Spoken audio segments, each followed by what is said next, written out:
So we've got the great, august, and incredibly experienced and smart Tim Hayward with us. Jesus, that makes me sound so old. Yeah. That sounds like the speech when you get the Lifetime Achievement Award. So what they're saying is, for fuck's sake, shut up and retire. It's not the eulogy and it's not the Lifetime Achievement. It's just it's giving props where it's due. Well, thank you. It's an absolute honour for us to have you to have us have a little chat together.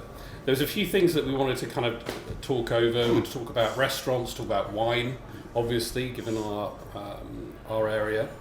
But one of the things that, going back to the august and experience thing, you've got this incredible CV and set of experience, straddling the London ad world and also journalism, different institutions. It'd be great just to kind of get a sense of like that kind of zigzaggy route you've taken. It would be lovely if I had a great plan. But actually you just picked out single-handedly all the places. Possibly you've left out the whole digital area, but all those places in which a reasonably creditable and fast-talking bullshitter could make a name for himself in a very fast period of time.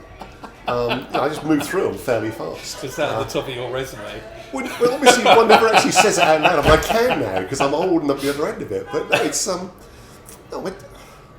I didn't go to university. I went to that last great British institution of art college, which was marvellous. I trained as a photographer and filmmaker.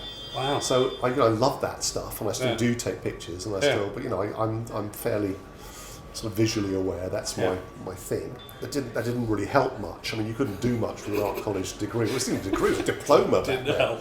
A diploma show that nobody wants to look at, and so I did that. I moved to the States, fell in love with a waitress, which you should never do. But then I got a job at Break for the Border, which was a Tex-Mex restaurant just off Tottenham Court Road.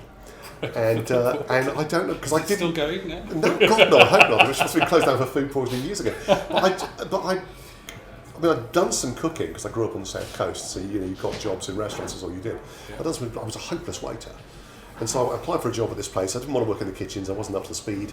And they said, okay, you can be a bouncer, which was incredibly stupid. So I got a job as a bouncer. I fell in love with a waitress who was American, and we travelled all over the deep south. South London to the deep from south. South to the deep south. Travelled all over the Carolinas, Mississippi.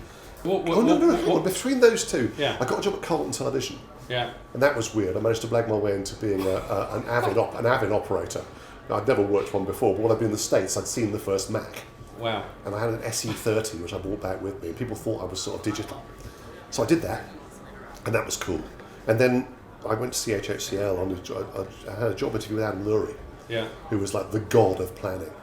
In the end, I went through 6 agencies, and I was either fired from or headhunted out of each one for money. And after the last one, which was creative director of a PR agency, which should probably remain nameless, which I did for about a year. We can find it out. Before they decided I should leave and gave me a large amount of money to do so.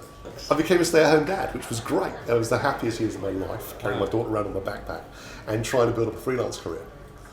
And because I was a wanky, shameful ad man, I thought, okay, well, the first thing you're going to do is you've got to find out how this is done. Think like a planner. So I started trying to work out what I'd like to write. I thought, well, I'm not into comedy. I'm a funny comedy. So I went to the BBC writers' room stuff and started writing comedy scripts. And they were still paying by the gag back then. I think I got my first check from the BBC for the news headlines for a joke about Thatcher or something like that. It was real rubbish. Yeah, I think back then it was about £5 for a gag. And I did a few of those, but not that many. It was really quite awful.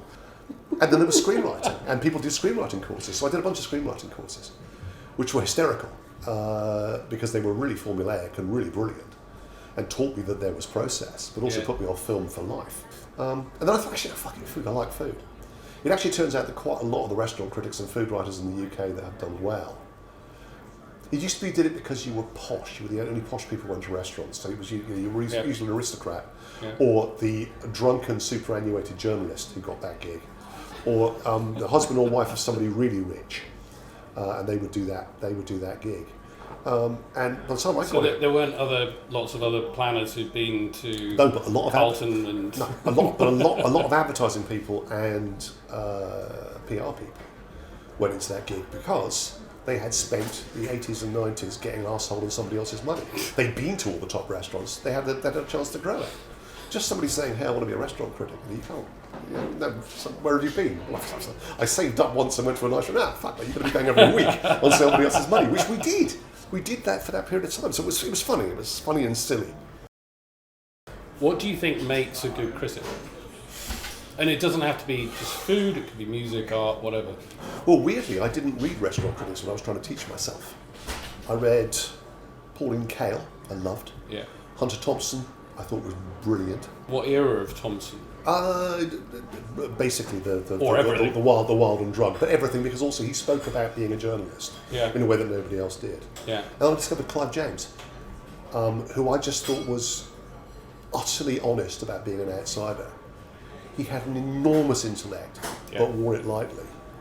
And he did that fantastic thing of crediting popular culture with proper thought. Yes. Some of his essays, I mean, his biographies are fun. They're actually the only things I had read at that time that ever talked about journalistic structure, or how to write, or how you go about writing, because nobody else wrote that stuff. Nobody else was public about it. And I still use one or two of the things that I learned from those books when I'm writing articles. Yeah, it's a great essay structure that he talks about, which he reckoned that when he came home so pissed he couldn't see, he could still file a good story by the following morning if you followed this structure. You can't make people creative, but you can share the way that it's done. And we're only talking about writing about people's tea. This isn't the Great Western Novel. So there's got to be a way of doing this, and you can do it. And I did. Actually getting my first break was interesting, because there were these things they called them the boards. They were these sort of message board things. It was very early, before blogging. And there was one called eGullet that I used to post on. It was really fun. But it was, hundreds of people were on it, and they were all, I'm still friends with most of them. Really sweet, nice people. Like the backbone of the sort of the England foodie community now. And we used to you get on and you type a message and you put it up on the board and people would read it and they'd respond. It was fun. And a weird thing happened, which is I realised that we all had different handles. We didn't use our own names. And I twigged that a bunch of people were on it who were editors, who were sort of like lurking. And it was all the editors of all the papers looking for food stories at the time, and food was growing. And the guy who had been the moderator quit over some, those silly spats people have in the background. So I phoned up the Americans and said, hey, do you want a moderator? He said, yeah, sure, no problem. I went through a couple of really worryingly NLP interviews on phones before we had Zoom. And then I was the moderator. And then, of course, I had the list, so I knew who everybody was. So I think in my first week, I posted 3 off-the-cuff pieces of food writing that I'd spent months drafting beforehand. And I got my first gig with the Guardian online a week later. And it was brilliant. And they let me get up with amazing stuff. I think we were paying 65 quid for a column, which is like utter shit. But it didn't matter. I think the FT happened when the FT decided to take their magazine seriously, because a lot of really key people read it and still do. Yeah. And I think they hired a lot of people out of the Guardian to do that. And so I got the call, and they said, do you want to come over and write about food? So I did a couple of food columns for them, and then one day I got the call saying, do you want to do restaurant criticism?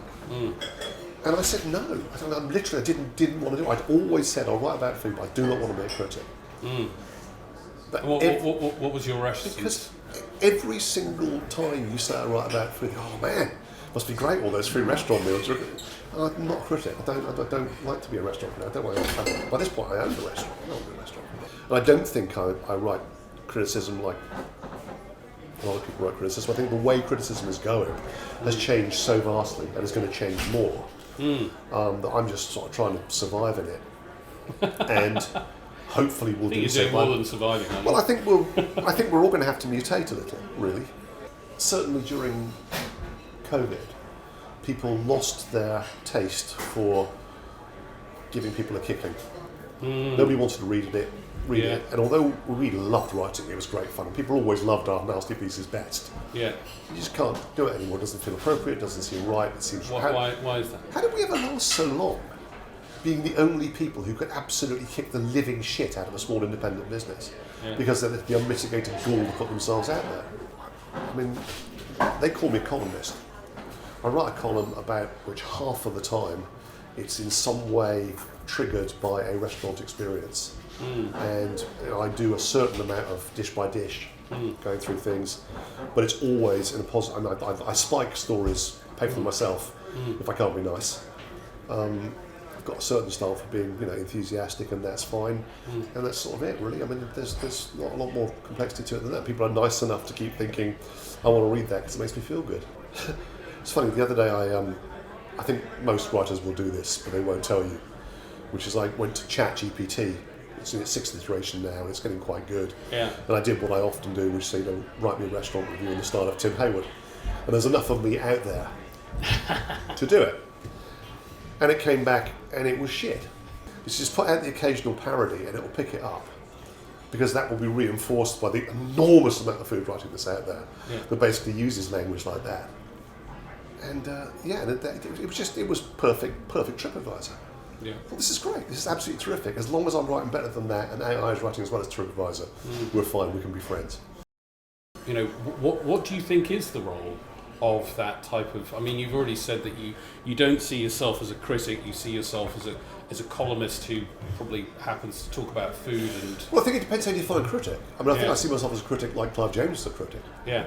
But Clive James was in a broader sense, like a. But you're right. You're writing a reasonable person in the broadest sense possible. Yeah, and always entertaining. The prime directive is you've got to be entertaining, and so you're writing entertaining pieces. The framework we use is criticism, which means I'm setting myself up as a judge of something, but I rarely judge. I often say that it's an entirely subjective. My opinion is no more valuable than yours, and this is really going nowhere. I don't, because I'm writing for a paper that defines itself by being about high net worth individuals. I'm not going to sit there going, no, this was a very expensive bottle of wine, because they can afford it. Why not? So when you're thinking about... Actually, speaking of which, should we have some more wine? We should definitely have some more Excuse wine. me. When you write something for The Guardian versus the FT, what's the different filter that you have in mind? Or is it Tim regardless? No, I haven't really written for The Guardian. I mean, I think maybe I do one for The Guardian per year. And now I know that you're like FT now. And now they'll call me up and say, will you write a piece? And the brief will usually be just be a bit Tim about it. And that'll be nice. When they say be a bit Tim about it, what do you think they're saying? No idea. You do know what it is. Utter bollocks. I don't know. One of my huge heroes, and one of the inspirations behind how we try to create something in Ourglass is Anthony Bourdain. Who's sadly not with us. And you wrote a brilliant obituary about him. And it was brilliant because I think it, aside from not being, massively, all-encompassingly positive, it wasn't just like everything he did was brilliant.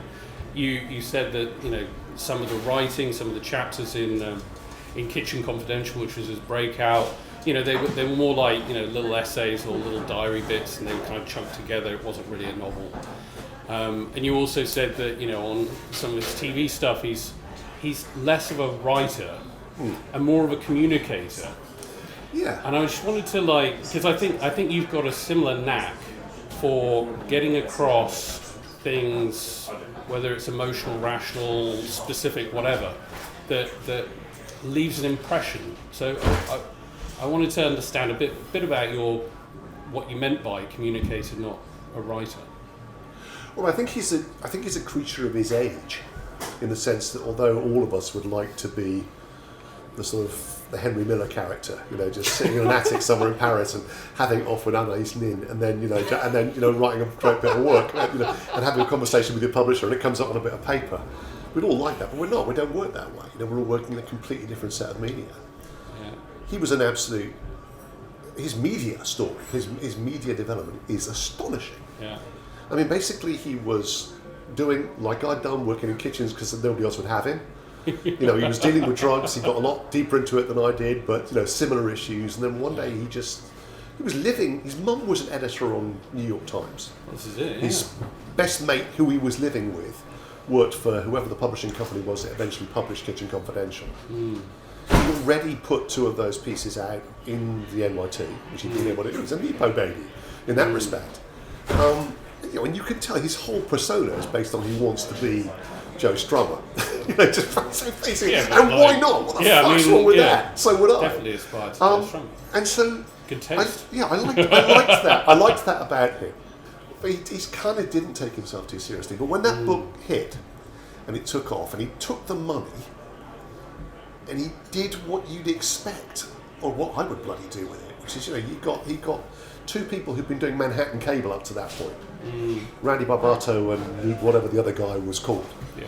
So, okay, look, we're going to take a camera, like one of those little tiny digital cameras you put on your shoulder, and a microphone, and we're going to go to, hey, let's go to Saigon, because I'm really absurdly fascinated with the Vietnam War, let's do that. Yeah. And he turns up and he's got his little Boilermaker glasses on, and he's ripped to the tits, and he does it, and people still think he's a bad boy. People keep calling me a bad boy chef. I'm not a boy. I'm not a chef. I'm not really that bad anymore. Yeah. And it's something lovely about that, because he also grew up like what he was a very intelligent man. You're a writer the day you wake up and say I'm a writer. That's what you and that's sort of. That's the I have that degree of awful ad-man self-confidence. I decided that fairly early on, and now I'm doing it. I'm living that dream. But they often say, well, so what do you do during the day? I said, well, I'm a writer all the time.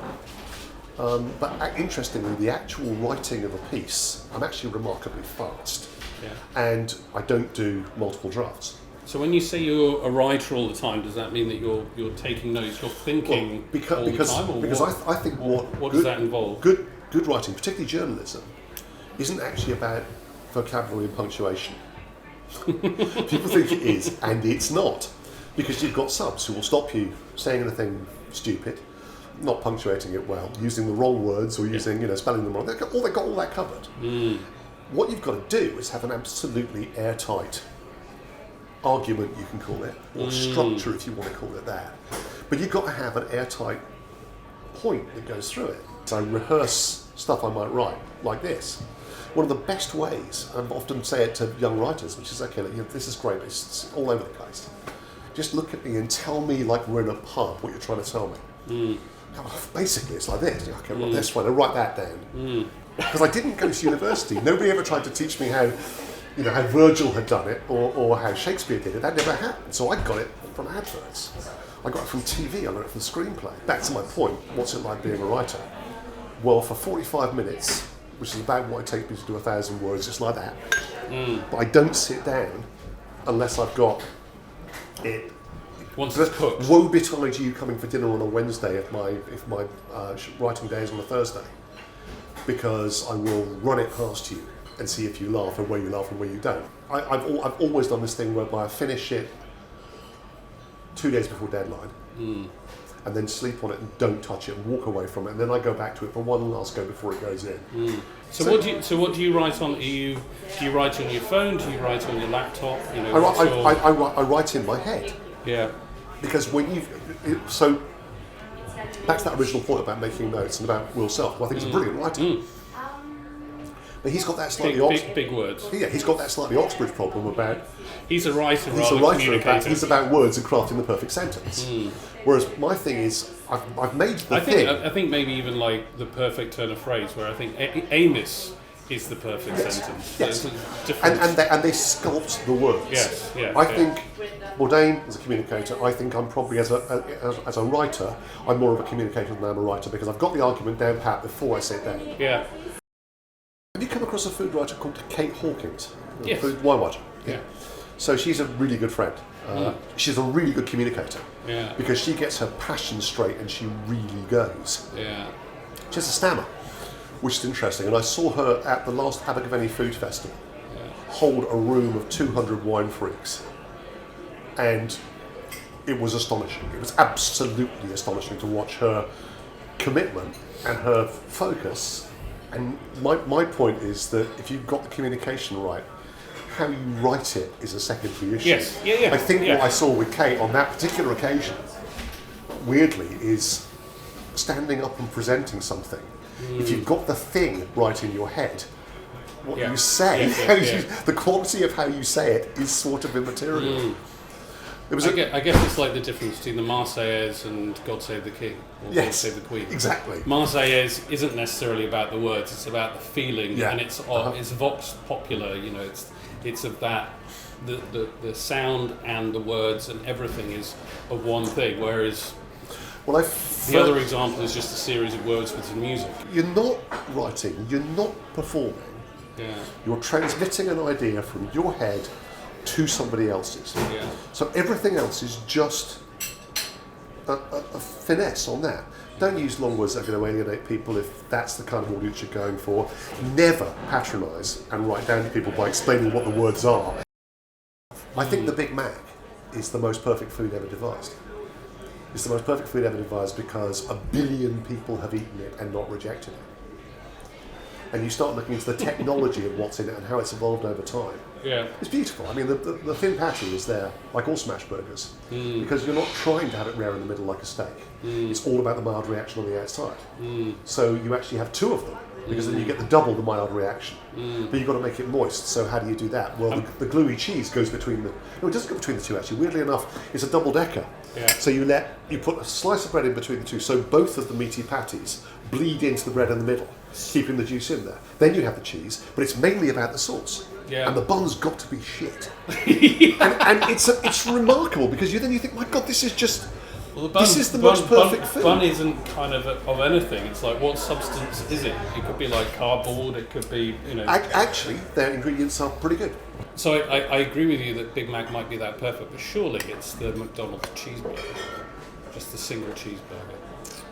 A burger is a kind of a platonic solid, isn't it? Or it's got a certain semiotic weight to it. Yeah. But you can make a very strong argument. How can you argue that a Big Mac is the same as a gourmet burger?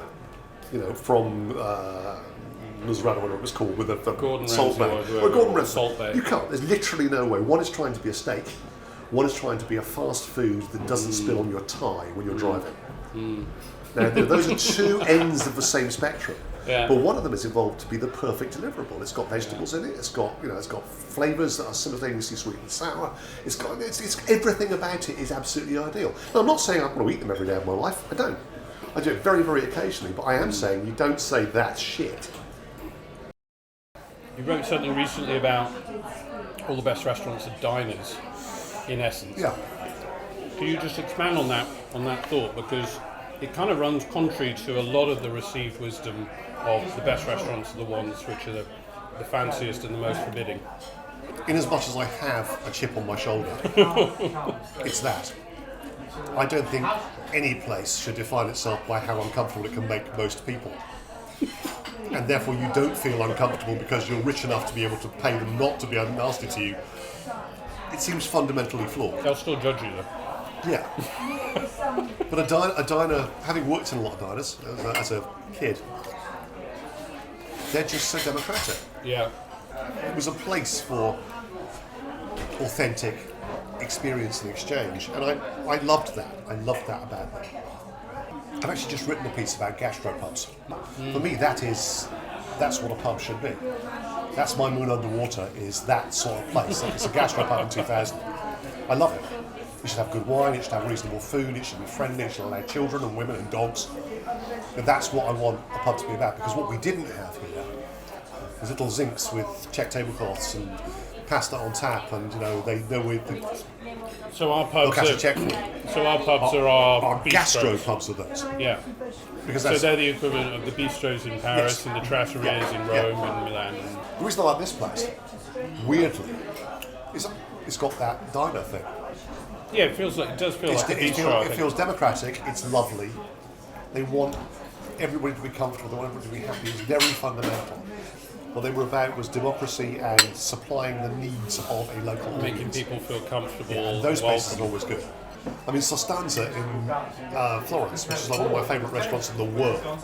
People travel right the way around the world to have their bistecca fiorentina, but it was a working man's restaurant originally, and they still managed to get that kind of, hey, come in, sit down, you've got to share a table with a bunch of Belgians, it's going to be great. You go, oh, fuck, I love love it. this is what I wanted. Absolutely what I wanted. This book I'm researching about steak is steakhouses are actually no more complex than burger restaurants. Yeah. They're a really simple process, but Hugh Gott, who's one of the founders of Hawksmoor, said to me the other day, the secret of a steakhouse that you need to know is it's a cheat code for fine dining. I think that's bloody brilliant. I love it. One of my early jobs in San Francisco was I was front of house at the Hard Rock Cafe. They were brilliant, they were absolutely brilliant. And he said the secret of the Hard Rock Cafe is this. He said most people coming in to town, they've been to a restaurant before in their lives. They're nervous. They think the staff are going to be rude to them. Yeah. Then the wine waiter's going to laugh at them. Yep. They won't understand the menu. The principle of this place, he said, is basically it's going to be food they recognise from the local diner.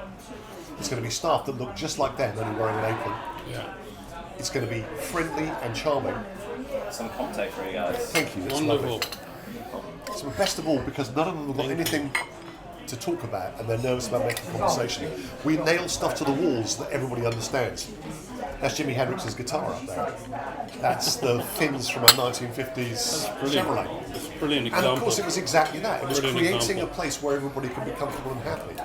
What they were about was democracy and supplying the needs of a local Making audience. people feel comfortable. And those welcome. places are always good.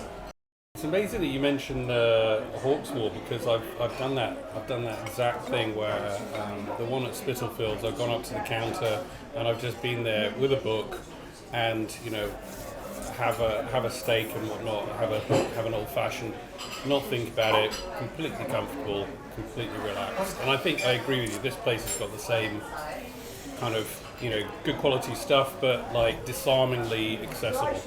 These guys have got at Noble Rock have got so many interests, so many different backgrounds. The way they came at it was interesting, but fundamentally, the two of them have got it really bad. They've got the hospitality bug really bad. They can't get it out of their system. They're in here all the time checking things out, and they get nervous if things aren't perfect. And you can see that you can see people twitch on the opposite side of the room after a good hospital and things aren't right. And then the things you think are important are so not. So they've got it bad, but that is good. But that is good. Yeah, unfortunately. And he had a marvellous thing that I'm sure he told everybody, but I felt he told me. He vouchsafed it to me personally. He said, when I go and review a restaurant, there are at least 12 things that are of importance. And none of them are the food.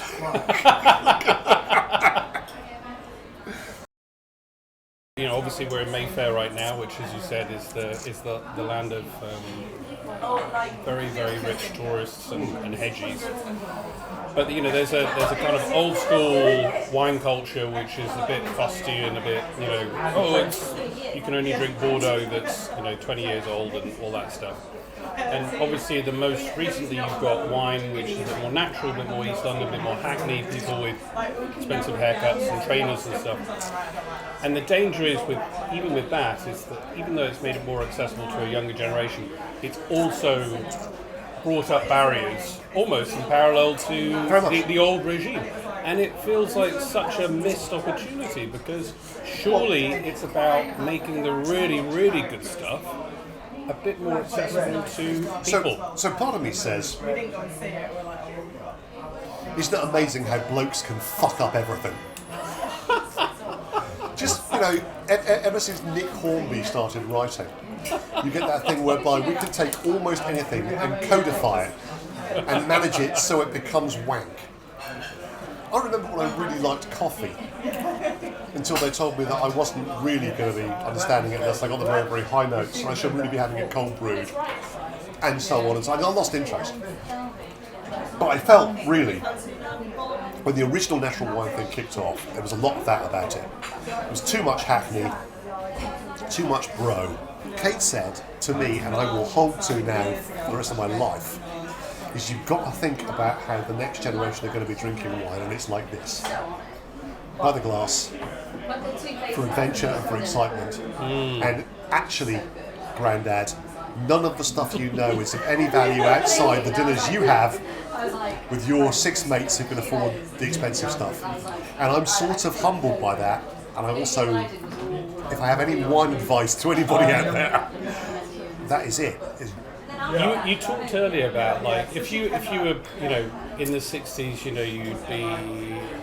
It kind of is natural that Fleming's idea of Bond would catch on, and Bret Easton Ellis's idea of Patrick Bateman in the 80s, did it catch on, did it not? But it epitomised an era. you were talking about, well, what would be the equivalent now? I think we're in like the post-history moment. And so it means that we can, if we want to do by the glass, and we want to live like Americans, and I think the way the Americans drink wine is like today. What am I, or in Hong Kong, Beijing, it's like, what am I drinking today? What am I showing my friends? What am I sharing with my friends today? The English style is, what are we drinking in 10 years or 12 years or 10 years with some person who may not even be there. And I think it's great. The privilege is being able to move from one foot to the other and enjoy both, dependent on the situation. I think that's someone who really gets food and really gets wine. You can pick the right tool for the right moment. This is callbacks to all the things we've been talking about. So it's like we're sitting here, we're having a conversation on tape in which we're formulating a new. Fucking planet. Yeah, exactly. But it's a thought strand, isn't it? I mean, the incredible balance to strike is there's no constraint on quality, but the accessibility is universal. I think that's what you were talking about with your diners. You know, you weren't going to the shit diners. You weren't going democratised and shit food. You were going democratised and nice food, pork, small, noble rot, etc. And that's exactly what we're about, what we're doing here.